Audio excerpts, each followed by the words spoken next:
Yeah, or when we comment? were in Puerto Rico, trying to find people, the addresses, Puerto Rico does not have street addresses, like many Latin American countries, apparently. But anyway, the way they have an address there is they'll have like 151, it'll say like 151 Route 322. And what that is, it's the 151st house built on Route 352, which is not very useful for actually finding the house. Or the other thing they'll do sometimes is they'll say like kilometer 3.7, 152. So it's kind of like a mile marker. I noticed you didn't mention mile markers and public highways. That's the other way that people use a lot to find things is like know what the mile marker. Next time you drive down Highway 88, look for the mile markers and know what they are and know what they look like. Because particularly, especially for motor vehicle accidents, that is a very common way that, like, especially people like CHP, if you say you're on mile marker 481.6 of 101, they'll know where you are, like exactly. And so they'll be good at that. But in Puerto Rico, I would say 2/3 of our time was spent finding people from the really bad addresses. And the way we did this was before everybody left for Puerto Rico, literally we were standing around in the airport in Atlanta and we all cached the Google Maps for all of Puerto Rico on our phones. And the reason why is because there was no phone service and very little electricity in Puerto Rico. So once we landed there, everybody like had no idea where they were. And so one of the things that's really cool is if you cache maps in Puerto Rico or in a place, you can type in the name of streets and it will give you the completions of that street name. It'll say, oh yeah, there's these 4 choices of streets near you. And I think it actually even orders them by how close they are to where you are right now. And that was incredibly useful because all of the addresses we got were transcribed by Puerto Rican people calling the Red Cross call center, which is somewhere in the United States. And that call center was overloaded. So they redirected them to the call center in Germany, which is also a Red Cross call center, and they get overflow calls, apparently. And then those people type it into the Red Cross system to say, oh yeah, we need to find this person. Right. So you have a German person who's speaking English as a second language, who's listening to a Puerto Rican person who probably speaks English with a fairly noticeable accent on a circuit from the United States. And they're typing in the names of streets in Puerto Rico, which are in Spanish. Right. As you might imagine, this does not work all that well. And so you get some really entertaining names of streets. And so by typing those names in, on the Google Maps is pretty good at figuring out, well, do you mean Esmeralda? And it'll say, there's an Esmeralda, it's a mile from you. And so a lot of times we ended up doing that to find people, is like we would take the butchered street name, type it in, figure out what street name sounded kind of like that was near us. And we'd go there and then we'd look around and see if we could find a house number that matched the house number, which was probably right in there. So like finding people is incredibly difficult when you don't have electronic means to do so. Yeah. And of course, none of those people had GPS, right? I think there was one call that we had that somebody said, oh, by the way, that house is at this long lat. And that was incredibly handy because we could drive right there. Because you can type the long lat in Google Maps and say, take me there, and it'll route you through streets to get there. Right. Yeah, the last it might be like you have to walk 400 meters or something from the last street, but at least it'll get you like close to where you want to be pretty much automatically. Downloading Google Maps is fantastic. It's a great thing for safety, and it's a great thing when you're traveling. Like I said, I was stumbling around downtown Chicago with downloaded Google Maps, finding these a couple of them were rather obscure locations, but because I had Google Maps downloaded on my phone, it worked great because for some reason I did not have cell coverage, and I don't know why, because my phone is good anywhere in the United States. But it was just so much handier and faster having Google Maps on my phone. By the way, the other trick that works really well, if you want to know where you are and get a GPS position, take your camera out and shoot a picture of something right next to you. Yes. And then go to the camera roll and go to the information on the picture, because it will encode your GPS coordinates in the picture, in the metadata, and you can read it back from the camera app on a phone. And that works pretty much for any phone. And we use that a lot when we were in Puerto Rico, because people would, you'd be on the radio and people say, "Where the hell are you?" And so I'd like shoot a picture of like the signpost right next to me and read them back the GPS coordinates and say, "Here where we are," and then they look it up and say, "Oh, okay, I know where that is. All right." Yeah, there's an app. There's an app I should have mentioned. It's for Android phones. It's called Ham GPS. Yeah, there's a couple of GPS apps, but a lot of people don't have those on their phone. Yeah, so if you like just have a random person say, just shoot a picture and then go to the camera roll and get the information and tell me what it says in there. Ham GPS is nice also for the fact that it will give you the Maidenhead grid squares. It gives you your latitude and longitude and coordinated universal time, all the things that you want as a ham. But you can also set it up to have it give you a heading to go to a particular location. So, and my phone, unfortunately, my current phone does not have a compass on it, which has me irritated no end. My next phone will have a compass in it again. Does the phone just not have a compass, or there isn't an app? It doesn't have a magnetometer in it. Yeah, I don't know if mine does. There is a compass app, but I don't know if that's actually using the GPS. Yeah, well, this ham GPS application also interpolates a compass from the GPS information, and it's not perfect, but it's pretty good. The other place where you really need to know where you are is when you go out someplace like Black Rock Desert. Yes.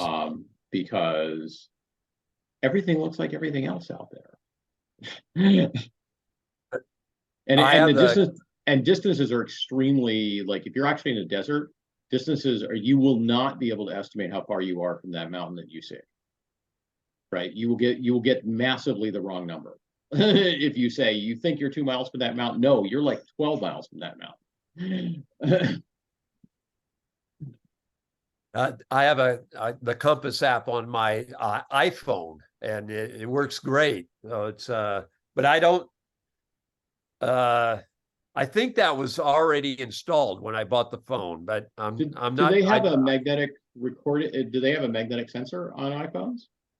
I think they do. I think they do. Yeah. Yeah. There's for the particular phone I got, I was in a hurry and I didn't check it. And the one thing it doesn't have, that I will never get a phone that doesn't have a magnetometer on it, because I want the compass again, because the compass has been incredibly handy for me in the past, and you can get it's great to say, okay, it'll say go north, and when you're in a downtown Chicago, I could not tell you which way north was at one point, because I'm in amongst a bunch of tall buildings and I can't see which way the sun is. And plus the fact it was overcast, which makes it even more interesting.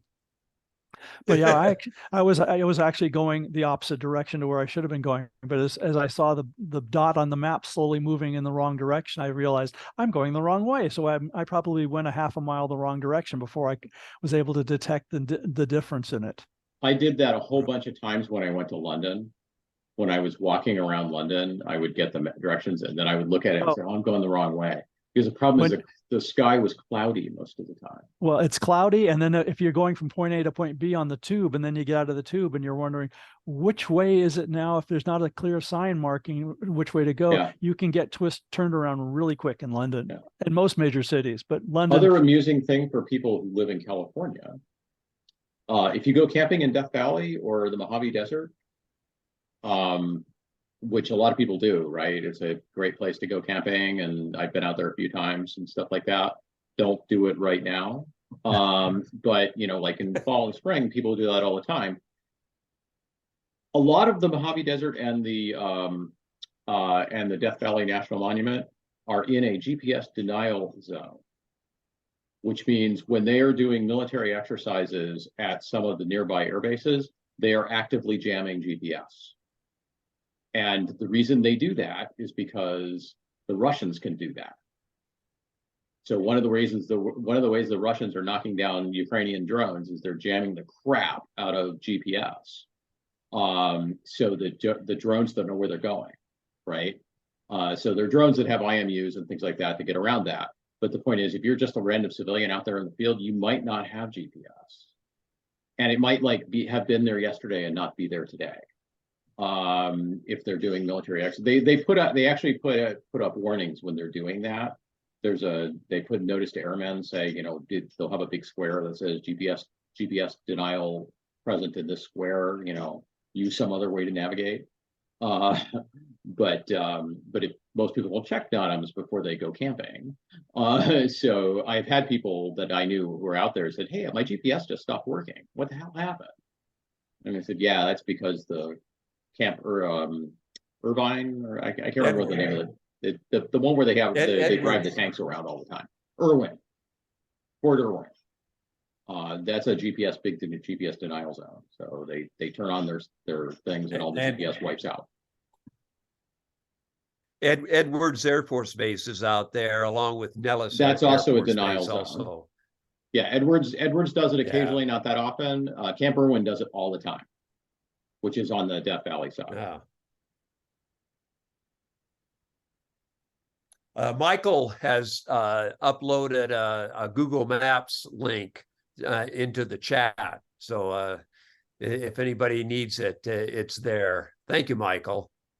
Yeah, it's their help document on how to download maps on an Android phone. Right. Yeah. When we went to Puerto Rico, amusingly enough, that was a beta feature of Google Maps. So most people didn't know about that. They had just put that in like 3 or 4 months before we did that. Wow. Yeah, it was incredibly useful.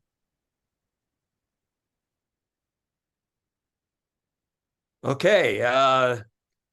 Does anybody have any questions or comments about anything we've discussed? Thank you again, Lindsay. That was wonderful. Do you have a copy of the slides for us? Is that possible? I think that I can probably rig something up for that. Yeah. Thank you. Yeah, that would be great. Does anybody else have any questions or comments? Hearing none, we'll adjourn the meeting at, no, go ahead. Yeah, sorry, Paul, but just That's as all right. a reminder, we do have a ham cram and FCC exams on September 30th. And it's at the Red Cross, or not Red Cross, but the Ambulance Center in Jackson. So American Legion? At the American Legion, yes. So, and all examinations for all levels is at 3 p.m. or 1500. Okay. But if you wish to get a license or upgrade your license, please let me know so that we can be prepared. The general exam is a new exam. Okay. And I must request the examination papers. They are not sending them out just carte blanche anymore. So please let me know if you wish to take an exam for technician or general. The extra is still the exam questionnaire pool is still in force. So yes. So Don, I sent you a note about that. I probably will not be able to be there for that. Okay. So what date is it? September 30th. September 30th. Okay. On a Saturday. I'll be there. It's on Saturday. Right. And so requesting the exam is only for the general. You don't, if people are wanting to come for the tech, they don't need to. Oh, I need to know if you're coming for tech. Because I need to send you the information to make sure you have your FRN and etc. and be prepared. Okay. Don, I'll try to mention this to the GMRS people so they can talk about it at the August 12th event. Yeah. Okay. Great. Can you send me what they need to do to register, or do we have a post on what they need to do to register with you? Just, do you have a copy of the flyer? Maybe? Did you send it out? Yes, Okay, then I but I probably will have it send you somewhere. but I will send you another one. Okay, And it gives all the information that is required on the flyer.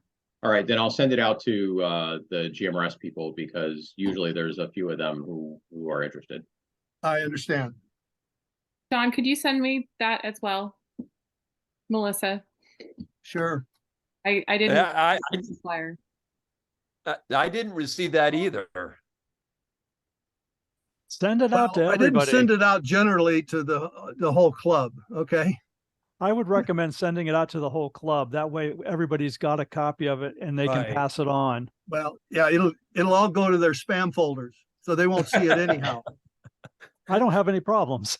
Well, I'd really like to get it on all the social media stuff. Okay. Because we Good. had a couple people reach out to us through message about wanting to take the test. So I want to make sure I get Okay. it. Okay. I spoke I'll to send some it out. guys at the fair in the search and rescue booth that were interested in coming out too. So Okay. I'll send it out to the whole club.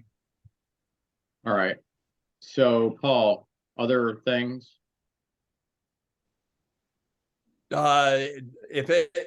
If nobody has any more questions or comments, we'll adjourn the meeting at 8:14. Hi, Go this is ahead, Wayne. Wayne. Yeah, I'd like to take the general test on that day. But I'm looking for some help in studying. I've been reading the book and looking at online videos. But will there be a cram session for that, for general?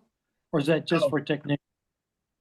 No, Yeah, we There will only not be cram one for for techs in general. this club. only for technician. Okay. Wayne, I can send you some links that that I studied on, and I know quite a bit of people studied for general Okay. and extra. Okay, That'd be perfect. Which- Thank you.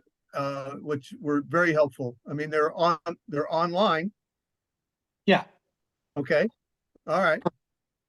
thank you. All right. Thank you to all of you. Good night. All right. We're adjourning the meeting at 8:16 p.m. now. Okay.